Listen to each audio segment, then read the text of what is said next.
Hello and welcome. We're so glad you've joined us here today at Your Story Hour. I'm Uncle Dan. And I'm Aunt Carol. So, Aunt Carol, what's in store for us today? Our story today is from history, Uncle Dan, and I have a confession to make. Oh? Well, I'll have to admit that I'd never heard about the person who's the subject of my story today, until recently, that is. Well, then, I guess this person must have made quite an impression on you, or you wouldn't be telling us this story today, am I right? That you are, Uncle Dan, and I'm really delighted to be sharing what I've learned, because this person was quite extraordinary. In what way? Well, to begin with, he was born into slavery, but before he was done, Well, I guess I should just get started and tell my story. Then you and everyone else will know why I admire him so. And what is the name of this him that has impressed you so much? His name was Robert Smalls, and I call my story From Slave to Hero. In 1839, Robert was born in a slave cabin on the property of the McKee family in the town of Beaufort, South Carolina, the largest town on the Plantation Islands situated just down the coast from Charleston.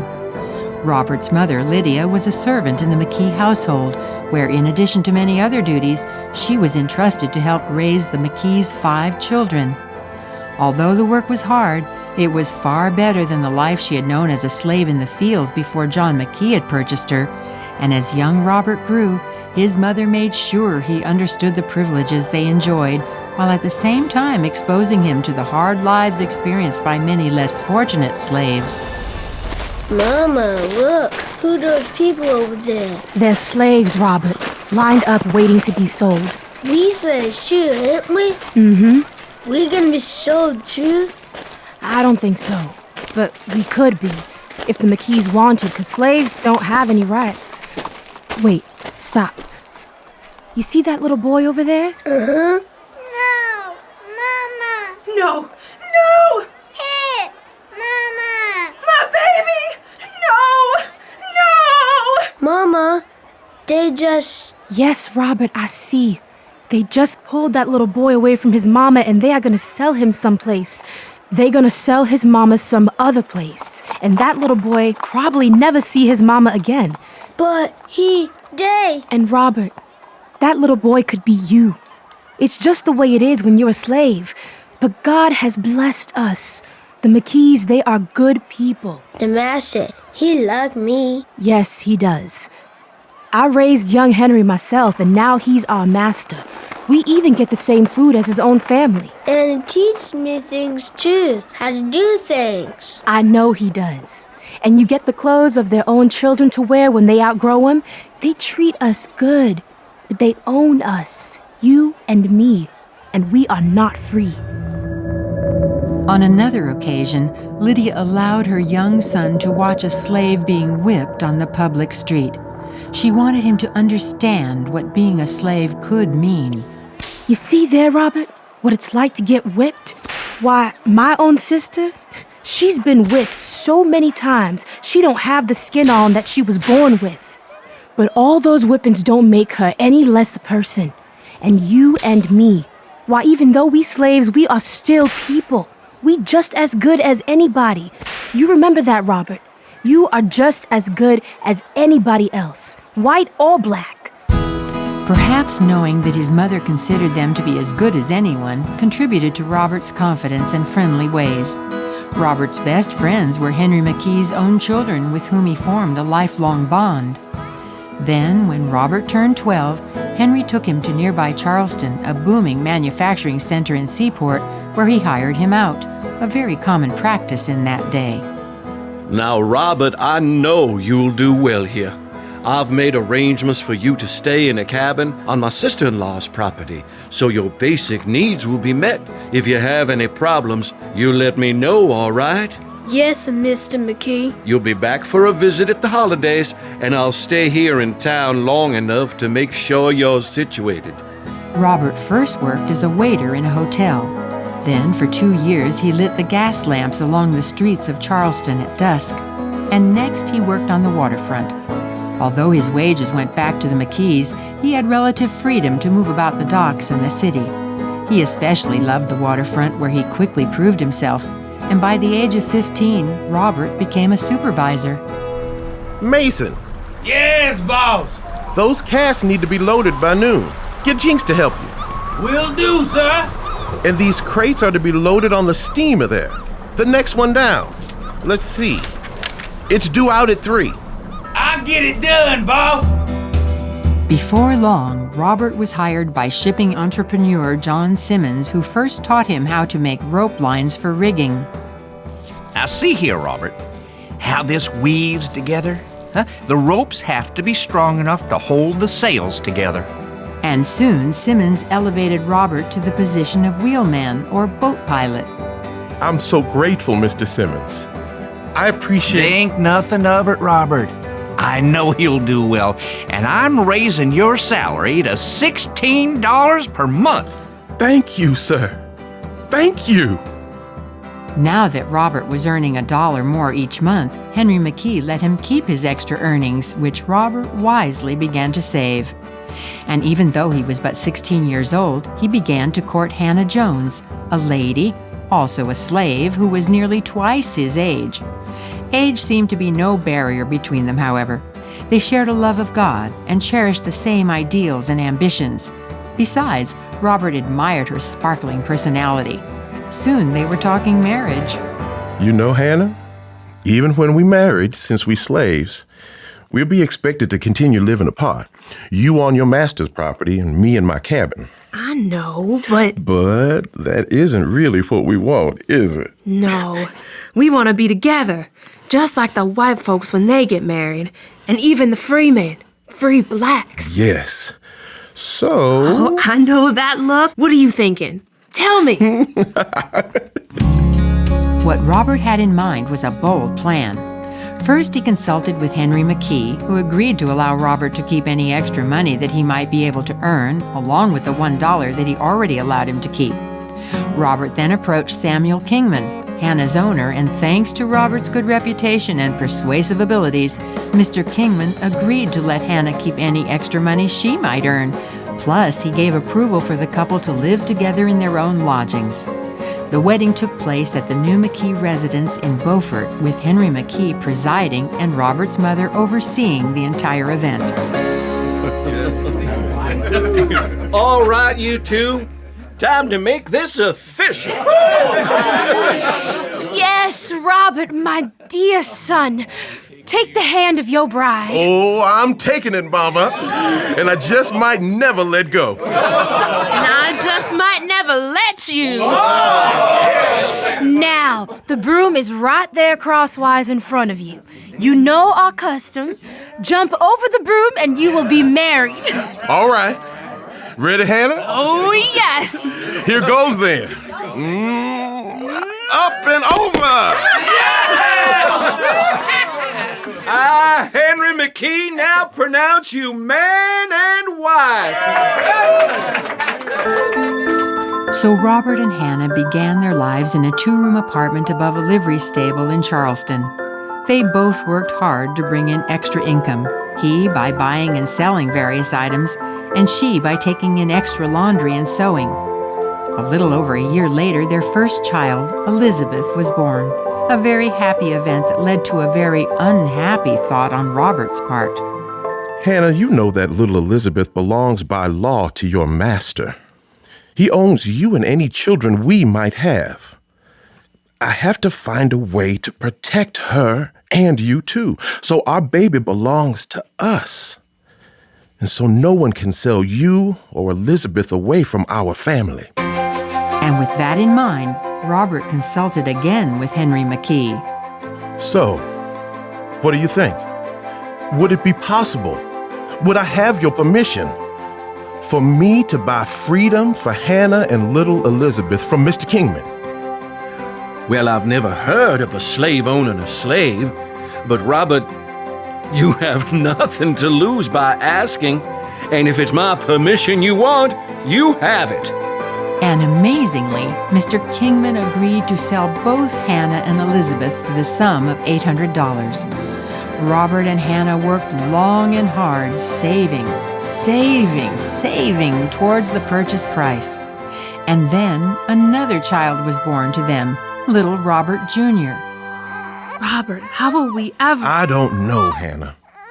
Mr. Kingman will want more money now that we have 2 children. And we're so close to our goal. We've saved $700. I know. We've saved every spare penny. But now now, I guess we'll just have to keep on working and saving and trusting in God. And so they set their course. Work, save, trust.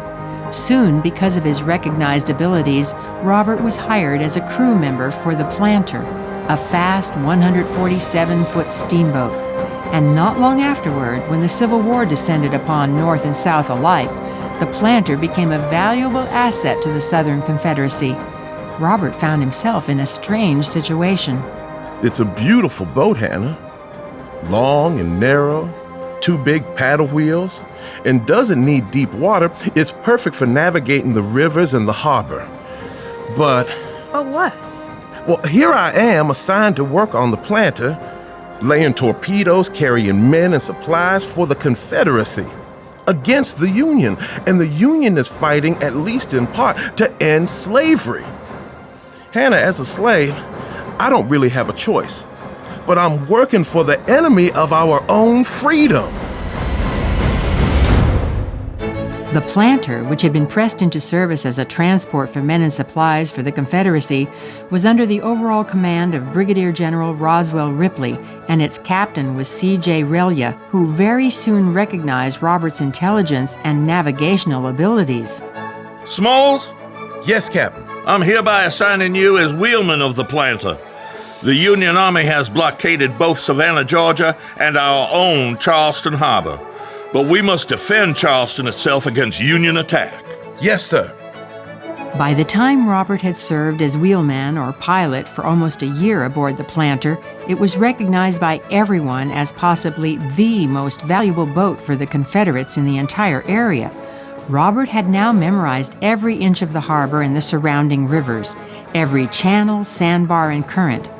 Plus, he knew every signal necessary to pass by each Confederate checkpoint, how many steam whistles, long or short, were required as a secret code so that the Planter would not be fired upon when it made its way around the harbor delivering men and supplies.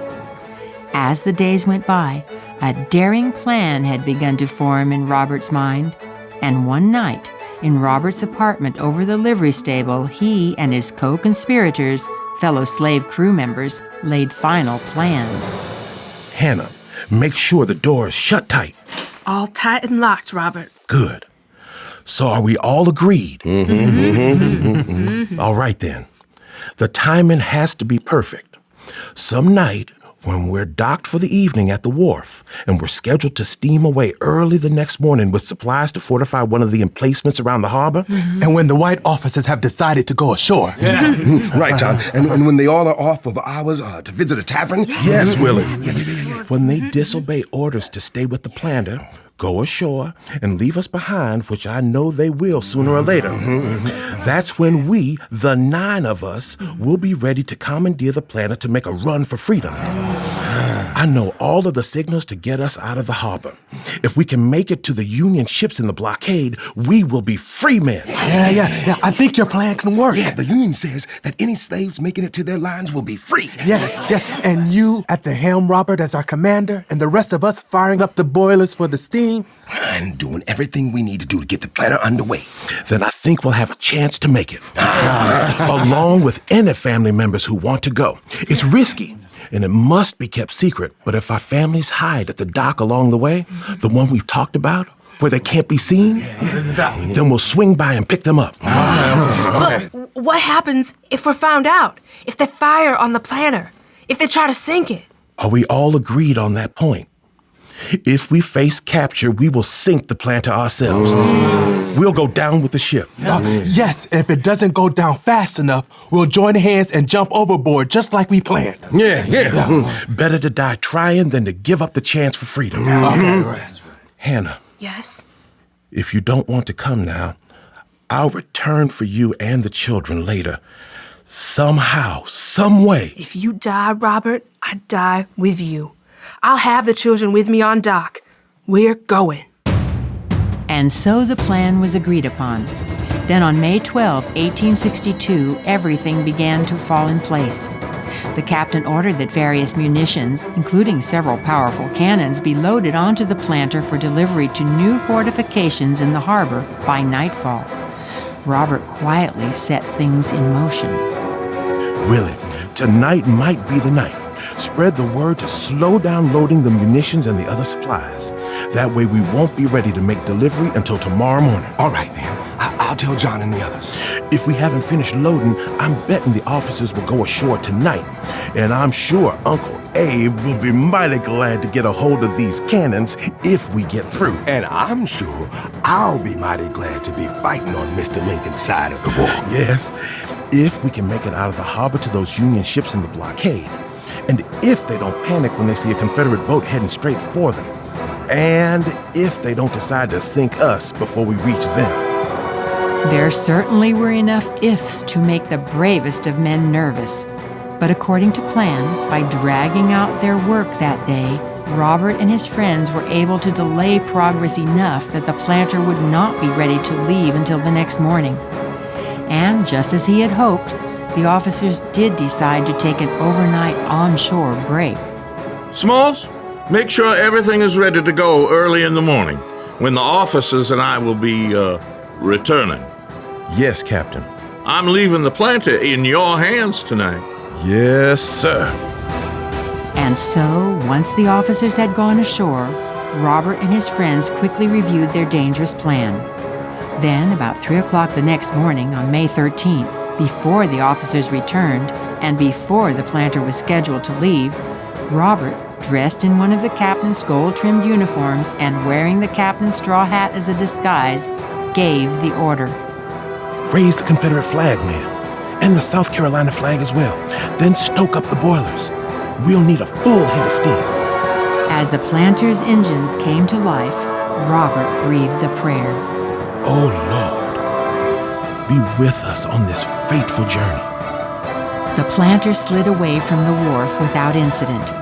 Directing operations and moving about in the early morning darkness to give himself cover as he impersonated the captain, Robert neared the first checkpoint.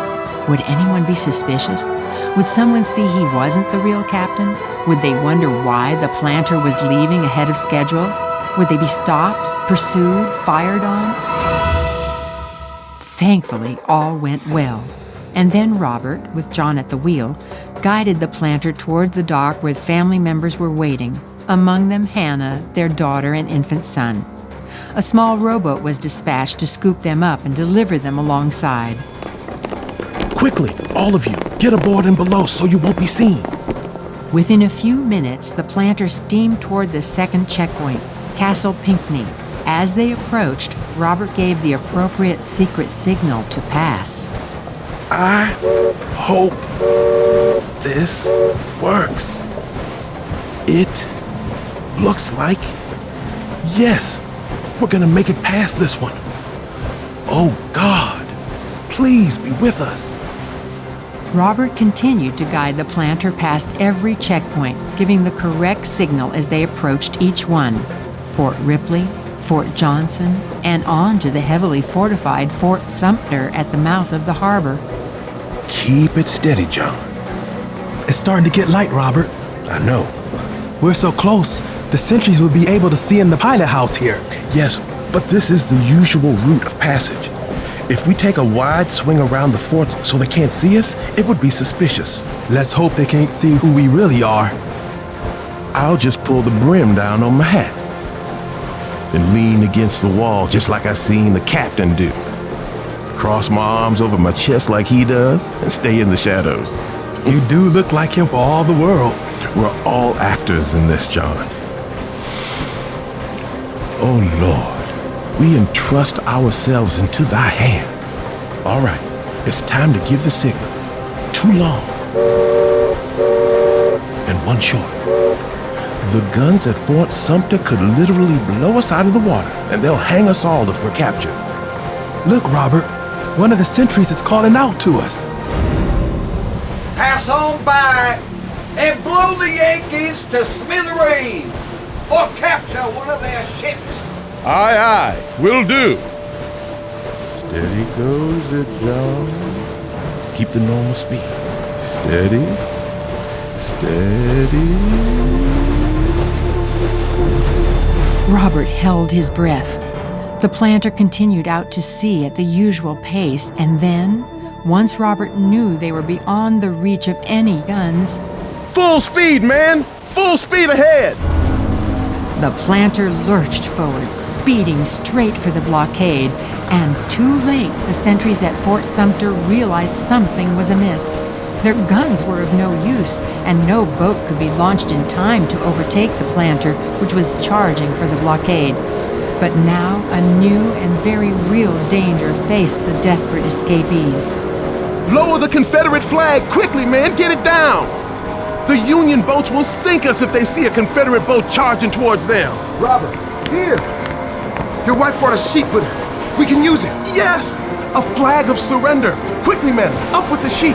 Get it up as a signal to hold their fire!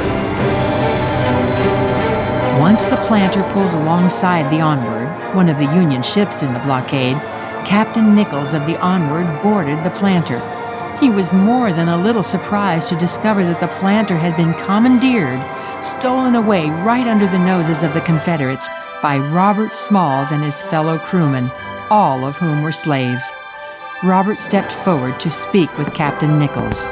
I thought this ship might be of some use to Uncle Abe, and were loaded with munitions and cannons, some of which were stolen by the Confederates when they took over Fort Sumter. We can only imagine the smile that must have played across the lips of Captain Nichols. And your name is? Robert Smalls, sir. Well, not only are the cannons and munitions you have brought to us of great value, but the planter itself is an extremely valuable gift in its own right. Well done. Very well done. Thank you, sir. As captain of the Onward, I vow to take care of you and the people you have brought with you. And Mr. Smalls. Yes, sir? You are, without a doubt, a true American hero.